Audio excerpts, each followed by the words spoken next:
Adventures in time and space, told in future tense.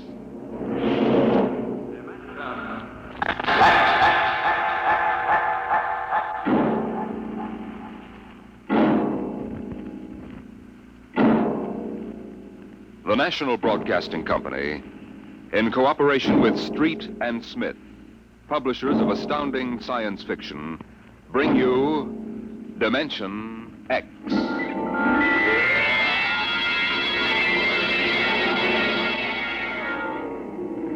It happened during a routine skirmish in the Great War.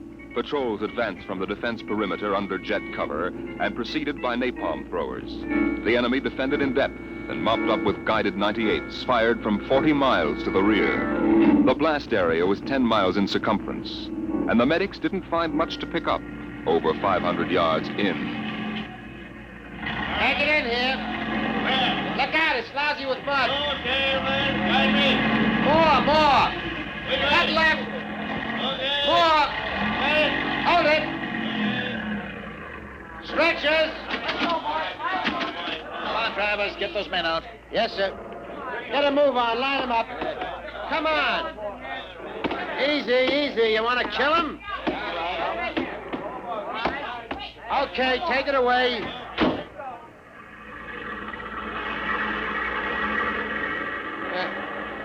They might have left these Joes where they was. Half of them won't last till the plane comes. As long as they're alive, they'll be treated. Get out the tags, Travis. Start talking names. Yes, sir. This one must have been 1,000 yards in. Get his dog tag out. What a mess. Here. Hartley, Allen, Captain G5, Chem Research, AN73D, number SO238694003J. Alan Hartley? Alan Hartley.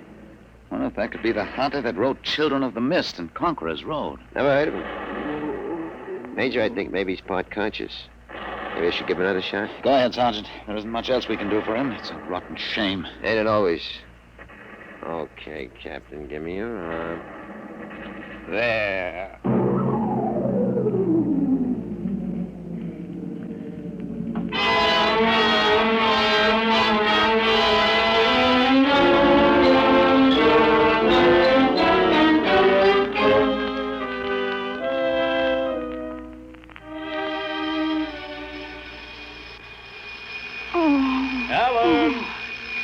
Alan!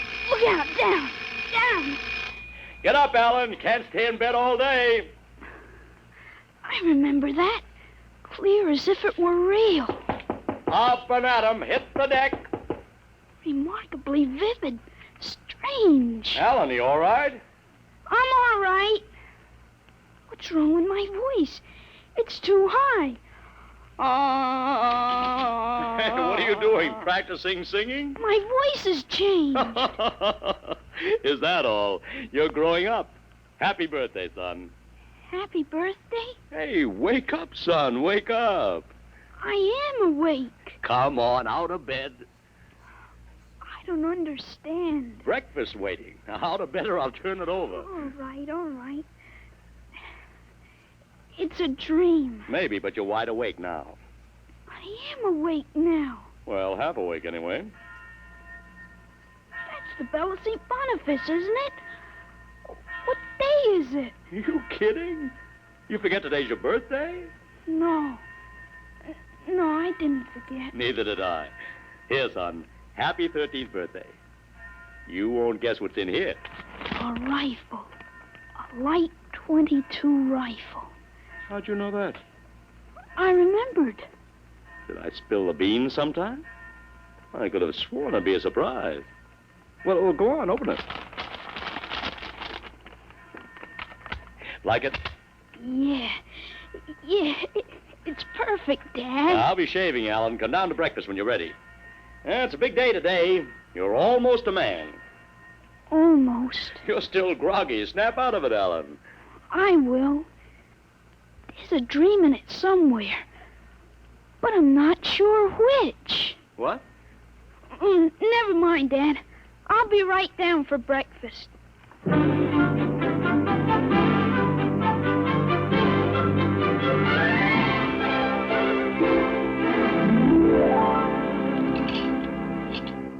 Now for coffee. Mrs. Stauber makes the best in town. A black for me. What? Oh, I mean... You may be 13, Alan, but they're still a little young for coffee, especially black. Oh, I wasn't thinking. What are you going to do today, son? I want to do some reading this morning, I guess. That's always a good thing to do. After breakfast, suppose you take a walk down to the station and get me a Times. Didn't it come? What, the Times? They don't deliver. Be a good idea, though. Maybe I'll talk to Sam Ashburn about it. Here's a $50, Alan. Get anything you want for yourself out of the change. Thanks, Dad. Finish your milk before you go. Oh, sure, Dad. And hurry back. I like to finish the crossword puzzle before lunch.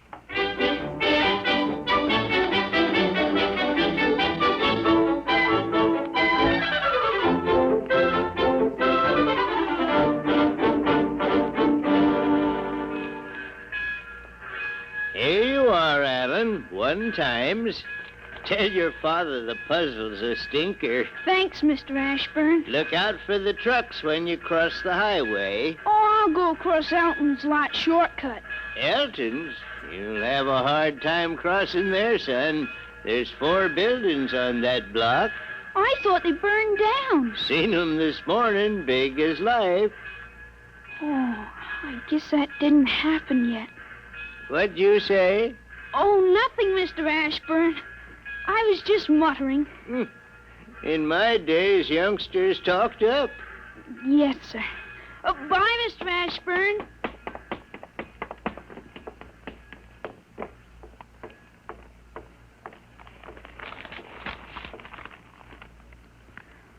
Monday, August 6th, 1945. Okinawa 1, bombing Japan. Hey, Alan, wait up.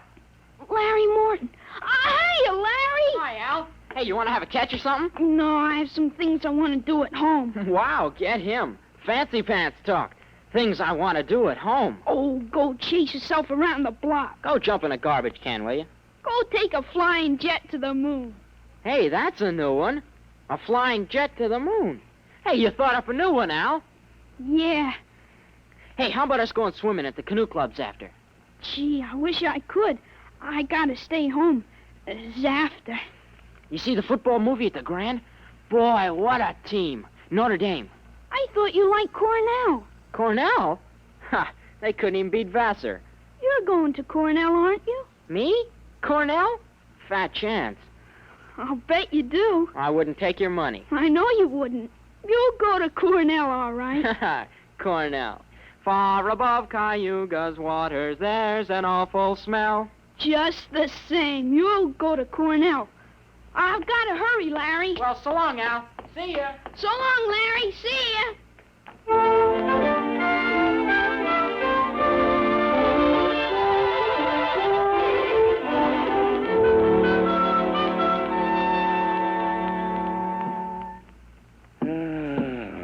I'm stuck in this corner. A 7-letter word to mix in proportion. Titrate. Huh? T-I... It fits. How'd you know that, Alan? What? Oh, I read it somewhere, I guess. Oh. What are you reading now, Tarzan again? No, not Tarzan. It's refreshing to see you with a book. Sometimes I think I ought to forbid comic books in the house. Yeah, they must be raising the devil with those bombing raids in Japan. How long do you think the war in Japan will last, Dad? Oh, I'd say the middle of 1946. We'll have to invade those islands foot by foot. I wouldn't be surprised if the war was over very suddenly. How, by magic? There isn't a thing on earth will make those Japanese surrender. You expect somebody to make a pass and it'll be all over by this afternoon? That's just about it. Mr. Hartley, excuse me. Could I see you for a minute? Oh, hello, Mr. Gutchall. Sure. That's Frank Gutchall, Dad? That's right. Excuse me. Didn't mean to disturb you, Mr. Hartley. That's quite all right. It's a lovely day, isn't it, Mr. Gutchall? The Lord's world is always beautiful. Oh, of course, Mr. Gutchall. Mr. Hartley, I wonder if you could lend me a gun and some bullets. Huh? My little dog's been hurt and it's been suffering something terrible. Oh, that's too bad. I want a gun to put the poor thing out of its pain. Oh, of course. How would a 20-gauge shotgun do? You wouldn't want anything heavy. I was hoping you'd let me have a little gun. maybe so big. A pistol? So I could put it in my pocket. Wouldn't look right for a godly man to carry a hunting gun through town. I don't hold with killing innocent creatures. People wouldn't understand that it was for a work of mercy. Of course, I understand. You're a very religious man. The whole world is evil, Mr. Hartley. Well, sometimes it certainly looks like it. Well, I have a Colt 38 special from the auxiliary police outfit. That's fine. You'll have to bring it right back, Mr. Gutchall. I might be called out. Dad, Dad, wait a minute. I just remembered. Remembered what, son? Aren't there some cartridges left for the Luger? Then you wouldn't be without the Colt. Hey, that's right. I've got a German automatic, Mr. Gutchall, I could let you have. That way I wouldn't get stuck. Wait, Dad, I'll get it. I know where the cartridges are. Now, be careful, son. Well, Mr. Gutchall, it sure turned out nice after all that rain.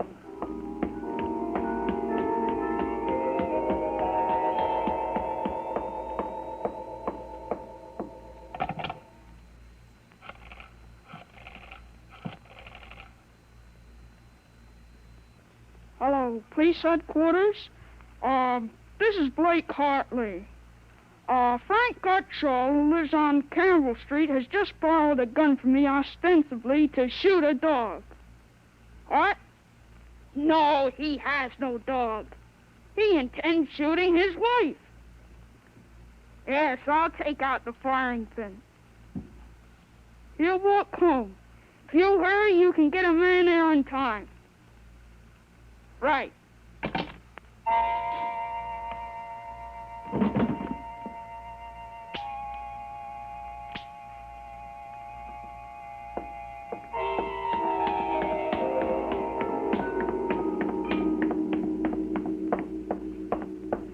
Oh, there you are. What kept you, Alan? I couldn't find the cartridges at first. I'll show Mr. Gutchall how it works. It's all loaded, ready to shoot. This is the safety, and just push it forward and up. There are 8 shots in it. Did you load the chamber, Alan? Oh, sure. It's unsafe now. You understand how it works, Mr. Gutchall? Yes, I understand. Thank you, Mr. Hartley. Thank you, Sonny. Goodbye. Goodbye, Mr. Gutchall. Return the gun when you're done. Yes, I'll be done with it soon. Goodbye. Alan, you shouldn't have loaded that gun. I guess it's all over now.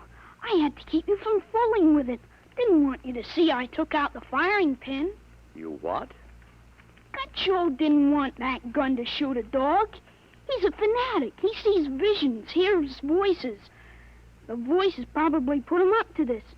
I'll submit that any man who holds intimate conversations with disembodied spirits isn't to be trusted with a gun. He wants to shoot his wife. What are you talking about? While I was upstairs, I called the police. I put a handkerchief over my mouth and told them I was you.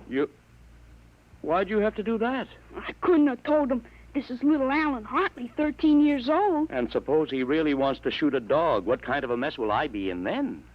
No mess, because I'm right. But you'll have to front for me. They give me a lot of cheap boy hero publicity, which I don't want. This is crazy, Alan. This is absolutely crazy. We'll have the complete returns in 20 minutes.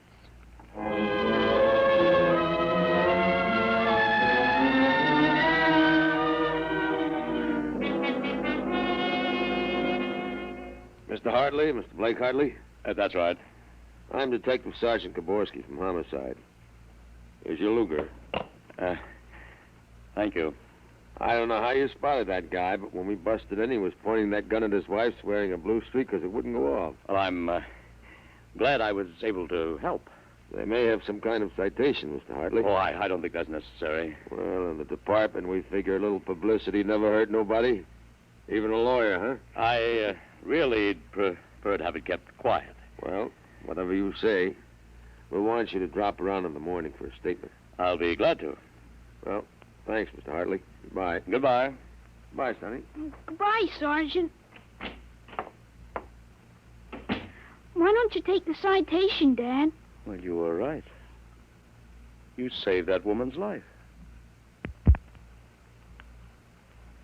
Let's see you put back the firing pin. Sure. There. Suppose we have a little talk. But I explained everything. You did not. Yesterday, you wouldn't even have known how to take this pistol apart. Today, you've been using language and expressing ideas that are outside of everything you've ever known before. Now, I want to know. Oh, I hope you're not toying with a medieval notion of obsession. What? You say I'm changed. When did you first notice this? Last night, you were still my little boy. This morning, I don't know. You've been strange all day. Alan, what's happened to you? I wish I could be sure myself, Dad. You see, when I woke up this morning, all I could remember was lying on a stretcher injured by a bomb explosion. I was 43 years old and the year was 1975. 1975? That's right. You'll be 43 in 1975. But a bomb? Yes, during the siege of Buffalo in the Third World War. I was a captain in G5 Scientific Warfare General Staff. Buffalo? You mean Buffalo, New York? Yes, there had been a transpolar invasion of Canada. I was sent to the front to check on service failures of a new lubricating oil. I got hit by a bomb blast. I remember being picked up and getting a narcotic injection. The next thing I knew, I was in bed upstairs, and it was 1945 again. And I was back in my own 13-year-old body.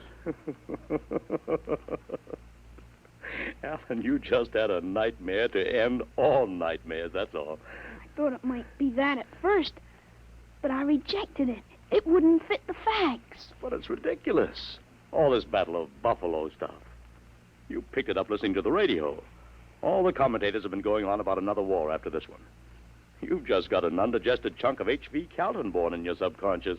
But that isn't everything. I remember 4 years of high school, 4 years at Cornell, 7 years as a reporter on the Philadelphia Record, 3 novels, Children of the Mist, Rose of Death, and Conqueror's Road. I wrote detective stories under a phony name. I worked in chemistry. You think a 13-year-old can dream up all that stuff? But it's the only possible explanation. Maybe, but I can speak 5 languages today that I couldn't yesterday. French, German, Chinese, Russian, and Spanish. Although I've got a Mexican accent you could cut with a knife. But how did it happen? I can't believe it. All I know is here I am. I've been reading up on time theories. Nobody seems to know much about them. Evidently, time exists parallel as another dimension. And I've got kicked backwards and somehow. But how? It may have been the radiations from the bomb. Or the narcotic injection. Or both together. But the fact remains I'm here with full knowledge of my future identity. This is quite a shock, Alan. But you do believe me, don't you? Yes, I suppose I must. You seem so strange, as if you weren't my son. I'm your son, all right. The same body as yesterday. I've just had an educational shortcut. Wait a minute. If you can remember the next 30 years, suppose you tell me when the war is going to end. This one against the Japs, I mean. Sure. The Japanese surrender will be announced at exactly 7:01 p.m. on August 14th, a week from Tuesday. Better make sure we have plenty of grub in the house by then. Everything will be closed up tight till Thursday morning. Even the restaurants. I remember we had nothing to eat in the house but some scraps. Tuesday week? That's pretty sudden, isn't it? Not after today. What do you mean, what happened today? Plenty. Oh, what time is it, Dad? 11:16. Is your watch right? To the second, why? It'll come at exactly 11:17:40. What'll come? The radio announcement. What are you getting at? Something important on the radio? We'll see. Don't bother, Dad. It won't work. I remember we had a tube burned out. Yeah, there is something wrong. What is this announcement of yours? I memorized it in journalism school at Columbia in 1954. What time is it? 11:18. They're breaking into the programs now. President Truman has just announced that an atomic bomb has been dropped on the Japanese industrial city of Hiroshima. The bomb was dropped 16 hours ago, and the announcement was delayed to ascertain the results of the explosion. A man named John Howard Peterson read the announcement from the Washington newsroom of NBC. I don't believe it. No? Listen. That's the Burt Plate factory whistle and the bells at St. Boniface. Next, the whistle at the volunteer firehouse. And it's true. It is true. Sure. Then Larry Morton came by on his bicycle. Hey, Al, you hear? You hear about the bomb? An atomic bomb. Yeah, we heard. Boy, atomic bomb. Oh, boy. I gotta go find my pop. He's on the golf course. Bye, Al. Bye, Mr. Hartley. You knew. You knew about it. The next bomb hits Nagasaki. I thought that stuff about atomic energy was so much fantasy. What? Was that the kind of bomb that got you? That was a firecracker compared to the one that got me. It was a guided 98, exploded 10 miles away. And that's going to happen in 30 years? I remember it. How about me? Oh, wait, never mind. I don't think I better know when I'm going to die. I couldn't tell you anyway. I had a letter from you just before I left for the front. You were 78 then, and you were still hunting and fishing and flying your own plane. But another war and fought on American soil. Alan, I wish this hadn't happened to you. It happened. I remember it. But if I can help it, I'm not going to get killed in any Battle of Buffalo. But if you remember it, if time exists as a parallel dimension, then every tick we're getting closer to that Third World War. Dad, you know what I remembered when Gutcho came to borrow that gun? Well, I suppose that you suspected him and warned me. No, that wasn't it. The other time, the first time, when I was really 13. I wasn't home. I'd been swimming at the canoe club with Larry Morton. When I got home about half an hour from now, I found the house full of cops. But if the gun didn't fire... What makes you think it didn't? Gutcho talked the 38 out of you, went home, shot his wife 4 times in the body, once behind the ear, and used the 6th shot to blow his own brains out. That's what you remember? Yes, but now it hasn't happened because I warned you. Dad, I found out the future can be changed. One man can't change the whole future. I stopped the murder and the suicide. I know, son, With but... 30 years to work, I can stop a world war. I'll have the means. The means? Unlimited wealth and influence. I've got a good memory, Dad. Wrote a list out this afternoon. Look at this. Assault, jet pilot, citation, ponder, middle ground, counter... What is this, code? Horses.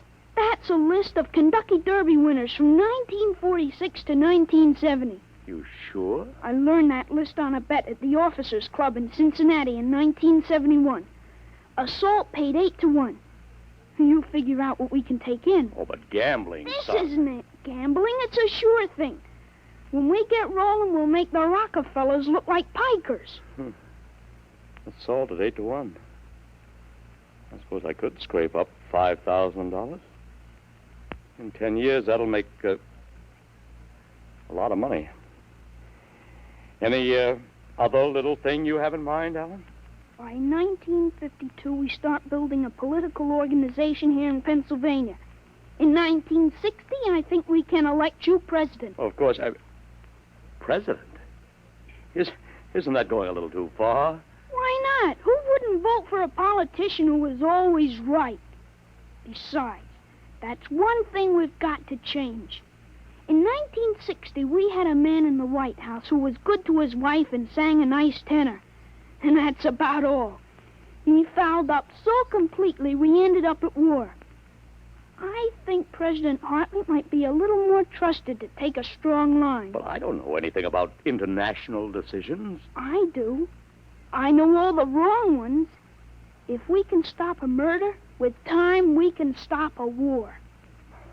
How do I start? Well, as I remember, just after that bomb announcement, you got a phone call from the City Fusion Party about the next election. Well, there is a lot of talk about a reform ticket. That call is going to be important, Dad. It's the turning point. You've got... There it is. What do I do? Answer it. Go ahead. But, Alan, Don't worry. I'll tell you what to say. Go ahead. Hello? Yes, this is Blake Hartley. Judge Crimmins? Well, just a moment. Alan. He's asking me to run. Oh, my head. Alan, what's the matter? Alan. Oh. He passed out. Alan, what do I do now? Alan, listen to me. Alan, what's the matter? Alan!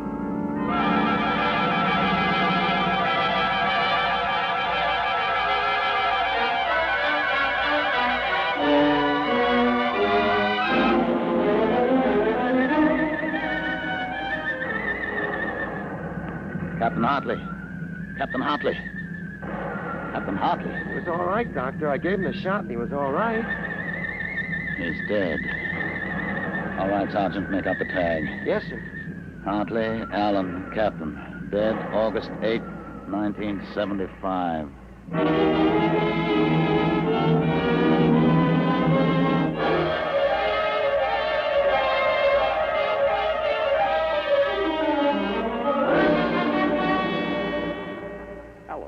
Alan, what happened? Alan! Huh? Alan, are you all right? Hi, Dad. I've got Judge Crimmins on the phone. What do I tell him? What? Alan, are you all right? You passed out. Sure, I'm all right. Hey, today's my birthday, isn't it? What did you get me, Dad? Huh? What did you get me? Alan, are you all right? Sure, I'm okay. What did you get for my birthday, huh? Don't you remember the Third World War? What Third World War? Gee, Dad, what's the matter? You're looking at me funny. Judge Crimmins, I'll have to call you back. Goodbye. You don't remember. You're back again, aren't you? Back to 13 years old. Sure, I'm 13 today. For corn's sakes, Dad. You must have died up there. It was only a mind transfer. That means now I'm on my own. I have to do it myself without your help. Help for what? Oh, if it's the grass, I said I'd cut it tomorrow. No, it isn't the grass. I've got to save your life, Alan. I can't let you die that way in 1975. What are you talking about, Dad? You sound goofy. I've got to change it all by myself. Change what? Never mind, Alan. You don't know yet. Come on, let's have lunch. Sure, Dad. Hey, how about my present now? What did you get me for my birthday? Hey, in a minute, son. Go on in. Hurry up, Dad. All right. Now, where'd I put that list of horses?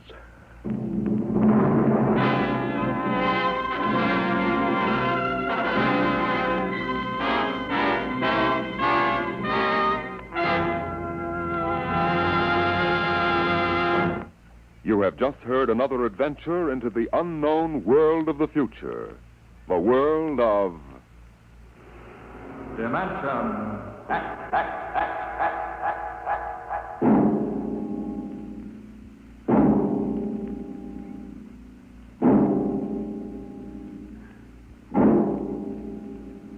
Homecoming is a joyous word.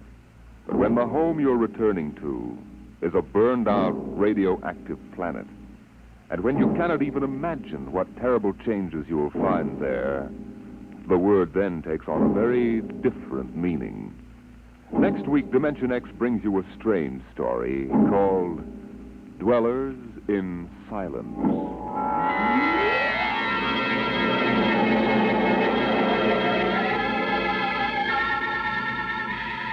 Dimension X is brought to you each week by the National Broadcasting Company in cooperation with Street and Smith, publishers of the magazine Astounding Science Fiction.